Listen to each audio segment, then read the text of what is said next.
15 novembre 2020, la Formule 1 est témoin d'un fait absolument historique. Le grand Michael Schumacher, qui trônait seul depuis 2004 sur la catégorie reine du sport automobile mondial, doit désormais partager le record du nombre de titres avec un certain Lewis Hamilton. Ces dernières années, il n'était plus question de savoir si, mais plutôt quand, le pilote britannique serait sur un pied d'égalité avec Schumi. La domination de la Formule 1 est très clairement ce que l'on retient aussi bien de l'un que de l'autre, et on le retient aussi par les machines dont ils ont pris le volant. La domination de Lewis Hamilton en 2020 se fait à travers cette machine, la Mercedes W11, 13 victoires dont 9 pole positions, seulement 2 fois absente du podium en 17 courses avec le fameux DAS dont vous vous souvenez sûrement. C'est avec cette voiture que Lewis Hamilton a franchi la ligne d'arrivée à Silverstone avec une roue qui était tout simplement crevée, voilà, sur 3 roues. Et c'est avec celle-ci que j'ai entre les mains que le pilote britannique a gagné le Grand Prix d'Espagne en prenant un tour absolument tout le monde, sauf à Verstappen et à Bottas.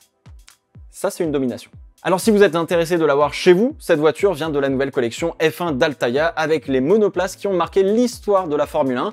La W11 est une des voitures qui a dominé sa saison, tout comme la F2002 de Schumacher dont on parlait à l'instant, avec laquelle l'Allemand a égalé Juan Manuel Fangio alors qu'il restait encore 6 Grands Prix à disputer. Les voitures sont fidèlement reproduites à l'échelle 1/24e et en métal, et vous avez même un petit fascicule qui les accompagne pour tout savoir sur la voiture, le pilote et la saison, donc c'est plutôt pas mal. La Mercedes faisait par exemple 1022 chevaux, c'est pas mal. Je savais pas qu'elle faisait 1022 chevaux pour le coup. Bien joué. Je vous laisse un lien avec le code exclusif des Pielo F1 pour ceux qui veulent s'abonner à la collection. Vous aurez des cadeaux en plus. Il y aura plein d'autres F1, dont des plus anciennes évidemment, comme la McLaren MP44 par exemple. Alors un grand merci à Altaïa d'avoir sponsorisé cette vidéo. 2021, c'est la douche froide avec les événements d'Abu Dhabi. Le titre lui file sous le nez à Lewis Hamilton. Nombreux sont ceux qui pensent que cela lui a laissé des traces.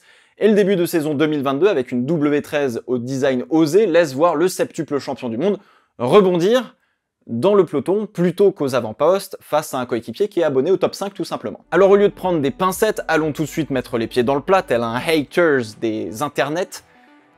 Hamilton est rincé. Vraiment? On va essayer de voir ça ensemble.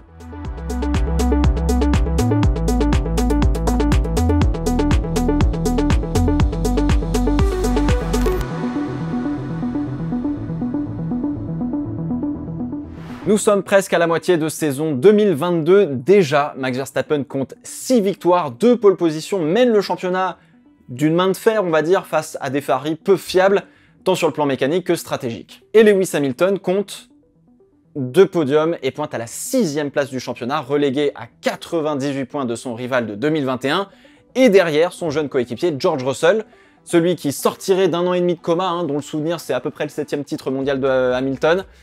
Lui, il nous lâche aussitôt avec un infarctus bien pointu. Alors oui, le matériel de Russell et Hamilton n'est pas de la stature de ce que l'on a connu en 2020 par exemple. Pour le moment, la Mercedes W13 arbore, depuis la 2e saison des tests hivernaux à Bahreïn, ce fameux concept des zero pods, des pontons latéraux ultra fins, voire quasiment inexistants. Alors a priori, le problème ne vient pas de là pour le moment, puisque la W13 a des problèmes liés à son fond plat, le plancher de la voiture.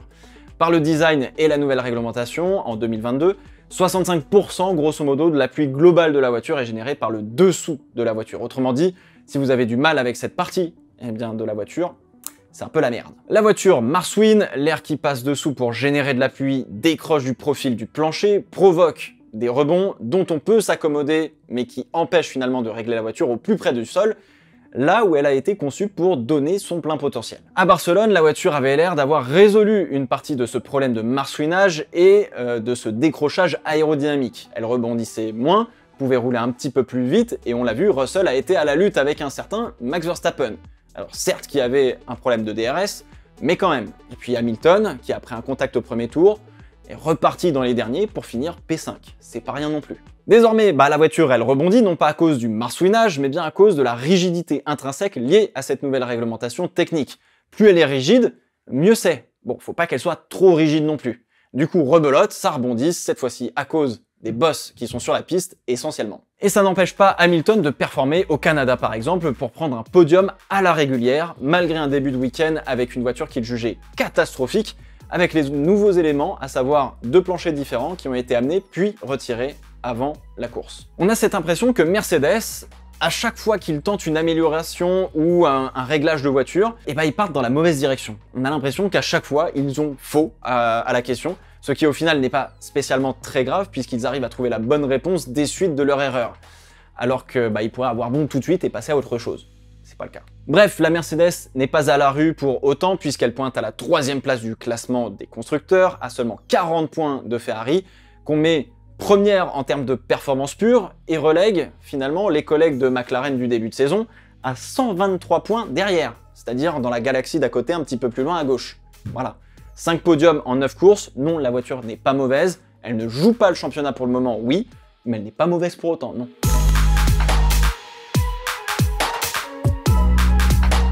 Le premier point de comparaison en Formule 1 pour un pilote, c'est son coéquipier. Du coup, eh bien parlons un petit peu de George Russell si vous voulez bien. 9 courses, 9 top 5, dont 3 podiums, Russell mène 5 à 4 en qualification et 7 à 2 en course.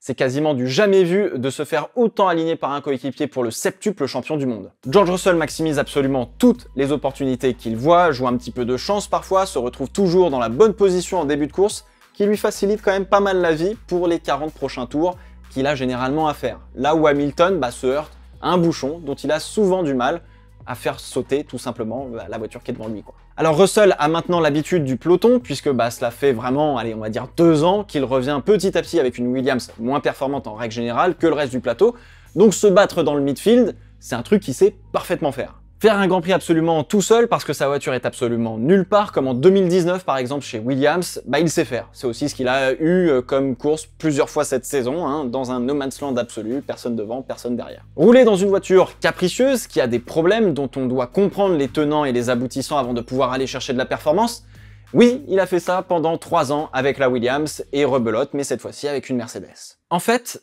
le timing pour l'arrivée de George Russell ne pouvait pas être plus parfait. Alors, le raccourci est peut-être un petit peu trop vulgaire, car la comparaison est un petit peu violente, mais honnêtement, en termes d'attitude vis-à-vis de la situation, de l'équipe et de la performance de la voiture par rapport aux autres, il y a quoi qui change véritablement de chez Williams? On lui demande pas de gagner, mais d'optimiser toutes les opportunités, ce qu'il faisait déjà avec Williams. On lui demande pas d'écraser Hamilton ou même de le soutenir, mais d'aider l'équipe parce que c'est un petit peu la merde. La voiture a des problèmes, on lui demande pas encore de trouver nécessairement le dernier dixième, mais d'optimiser le réglage pour extraire le plus de performance du package. Chez Williams, c'était la même chose, pour une raison un petit peu différente. L'argent. On n'allait pas développer l'audace chez Williams, mais extraire le plus avec le peu qu'on a. Sauf que au lieu de se battre pour tenter de rentrer dans les points, là c'est pour tenter de prendre un podium au mieux.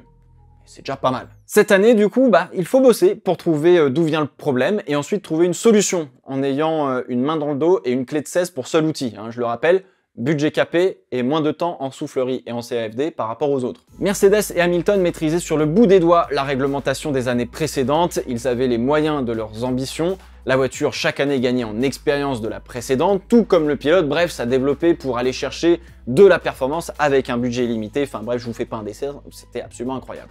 En revanche, cette année, c'est tout l'inverse pour Lewis Hamilton du coup. Oui, ça fait combien de temps que la voiture qu'il pilote n'a pas eu de vrais problèmes profonds de conception? Ça fait combien de temps qu'il n'a pas mis de manière régulière la roue dans le peloton? Et se battre avec le dirty air, les contacts possibles, les pilotes un petit peu plus agressifs, avec une machine qui est un petit peu capricieuse. Ça fait combien de temps qu'il ne s'était pas gratté la tête sur la manière de régler sa voiture? Nouvelle réglementation, nouvelle voiture, problème inédit, Lewis Hamilton n'est pas devenu mauvais du jour au lendemain, ou, et c'est mon préféré, Abu Dhabi l'a tellement traumatisé qu'il est devenu mauvais. Non. C'est simplement que le boulot qu'il doit faire aujourd'hui n'est tout simplement pas du tout le même que les années précédentes. Le challenge n'est donc tout simplement pas le même et un Lewis Hamilton a besoin de prendre du temps pour s'adapter à cette situation et ajuster son approche pour en tirer le maximum. Là où George Russell était déjà préparé à ce genre de situation. Même si on va le reconnaître, c'est peut-être pas ça qu'il attendait. Je ne suis donc pas spécialement surpris de voir un George Russell performer et un Lewis Hamilton galérer un peu. Par contre, je reconnais que Russell excelle pour le coup et Hamilton galère plus que ce à quoi je m'attendais quand on regarde leurs résultats. Ce qui creuse un certain fossé, on va dire, entre les deux et peut biaiser notre perception de la réalité si on lit juste les résultats chez les grilles.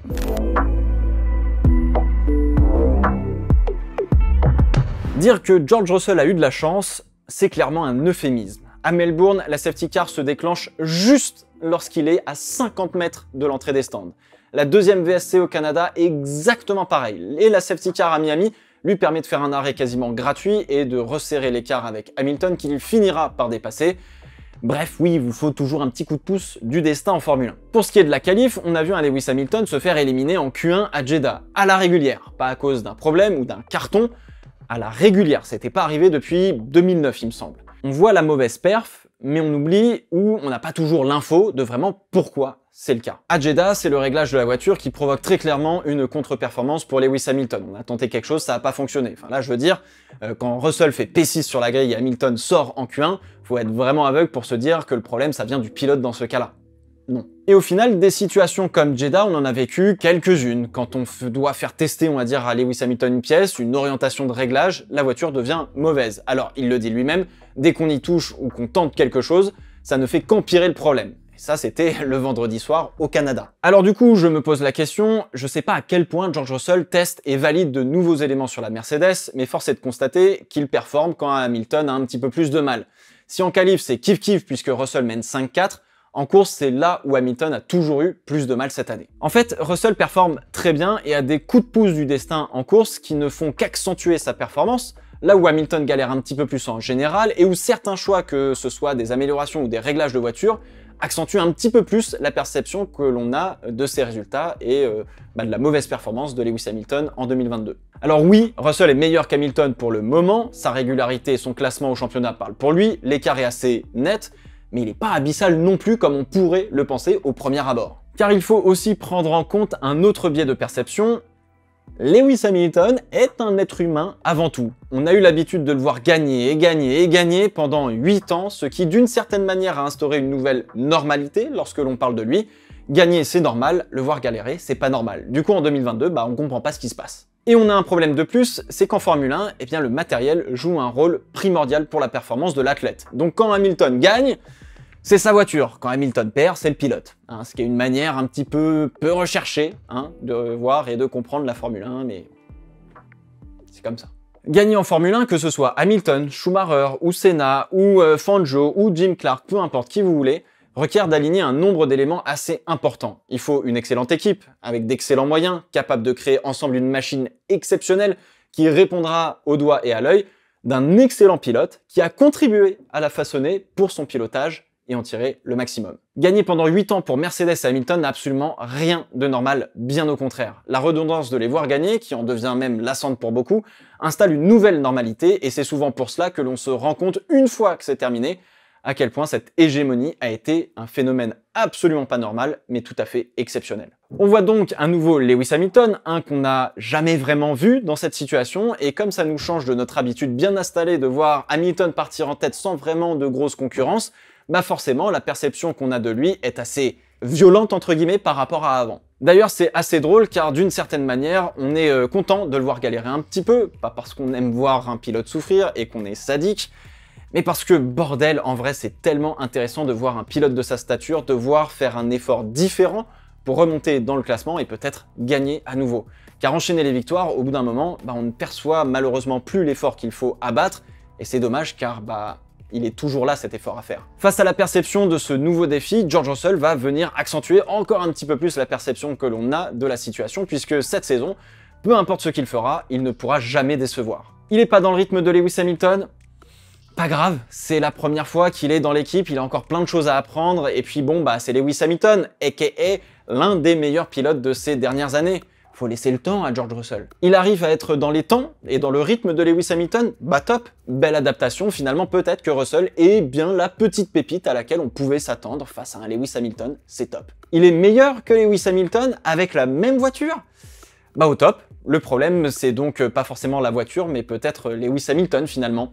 Et aujourd'hui, on est un petit peu dans cette troisième situation quelque part.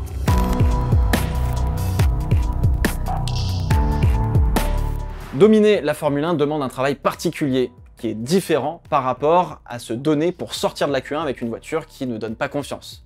Il n'y a pas forcément un travail plus difficile que l'autre, c'est juste pas la même chose. Ces dernières années, la domination d'Hamilton a été sans partage. On a eu droit à quelques embardées d'un Sebastian Vettel et de Ferrari, mais qui malheureusement s'effondraient un petit peu trop vite à notre goût pour venir inquiéter le Britannique. 2020 est arrivé, Ferrari s'est retrouvé dans une sauce phénoménale avec son moteur, je vous l'ai déjà expliqué.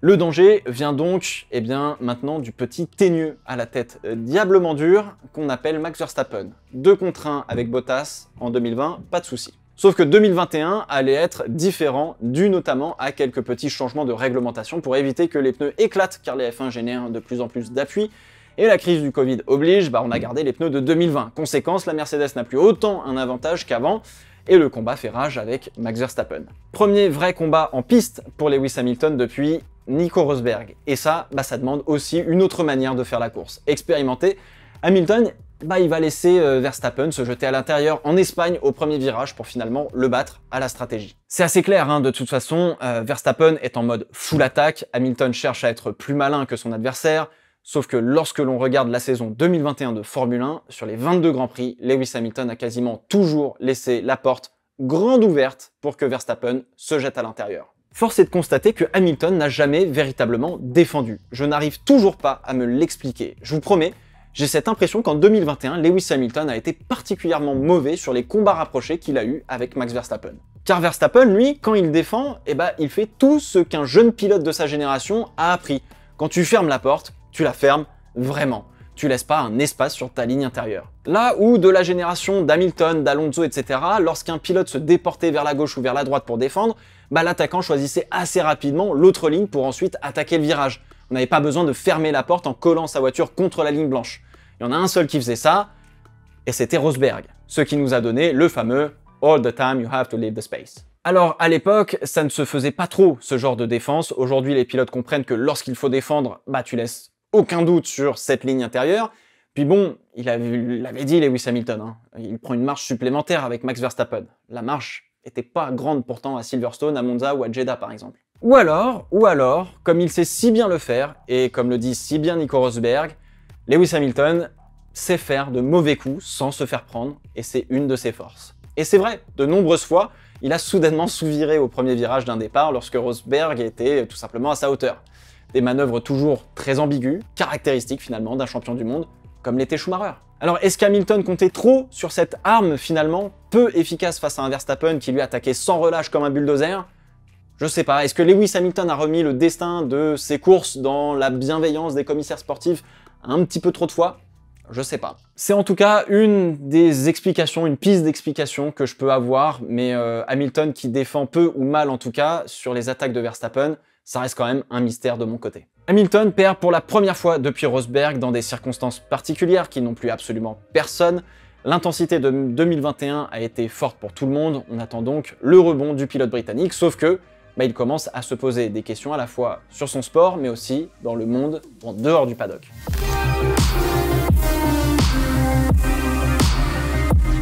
La pandémie de Covid, le Black Lives Matter, l'écologie et l'abandon de son jet privé, son régime pour devenir vegan, beaucoup d'événements se sont passés dans la vie du champion du monde. Courir après les victoires, les records que l'on pensait difficilement atteignables, sont-ils toujours une priorité? A priori non, plus aujourd'hui, tel un Sebastian Vettel qui se pose énormément de questions depuis début 2020 et le Covid. Lewis Hamilton, lui aussi, a déjà commencé à pointer le bout de son nez en dehors du monde de la Formule 1 et de son paddock, qui, on va être honnête, est en dehors des réalités. Effectivement, que ce soit Hamilton, Vettel, vous, moi, on évolue, on change d'aspiration, on aime de nouvelles choses, on se désintéresse de certaines choses. Bref, oui, la F1 peut ne plus plaire autant qu'avant, ça arrive et c'est tout à fait normal. Alors la question de la motivation se pose forcément, et vu la situation d'aujourd'hui, Lewis Hamilton a-t-il toujours la niaque et l'envie d'aller chercher ce 8e titre mondial? Aucune idée, seul lui le sait et son entourage proche probablement. Une chose est sûre, il a un nouveau challenge depuis cette année, pas forcément celui qui l'attendait pour le coup. Une voiture capricieuse qui va probablement lui demander de se projeter déjà sur 2023, il va falloir affronter un George Russell qui est dans son élément aujourd'hui, et forcément je suppose que le challenge d'aller prendre sa revanche sur Max Verstappen en tenant compte d'un Charles Leclerc et de Ferrari dans la bataille peut difficilement, je trouve, donner envie de tout lâcher du jour au lendemain. Oui, Hamilton doute, perd son envie, comme n'importe quel être humain finalement lorsqu'il se fait heurter par Magnussen au virage 4 à Barcelone. Il a motivé son équipe pendant des années, et peut-être peu souvent on a perçu son équipe venir le chercher quand il était dans les moments de doute, parce que il n'a pas vraiment beaucoup douté, car c'est bien une des premières fois qu'il doute autant. Aujourd'hui, Mercedes est là, et c'est à elle de motiver son champion. Mais non, je suis persuadé que Lewis Hamilton n'a pas dit son dernier mot, et il est encore moins désabusé qu'un Daniel Ricciardo qui, lui, avoue qu'il a accepté son sort de ne jamais devenir champion du monde de Formule 1. Ça, c'est terrible par contre. Non, Lewis Hamilton n'est pas rincé, bien au contraire. On va voir un Lewis Hamilton particulièrement intéressant, peu importe l'issue, des prochaines saisons.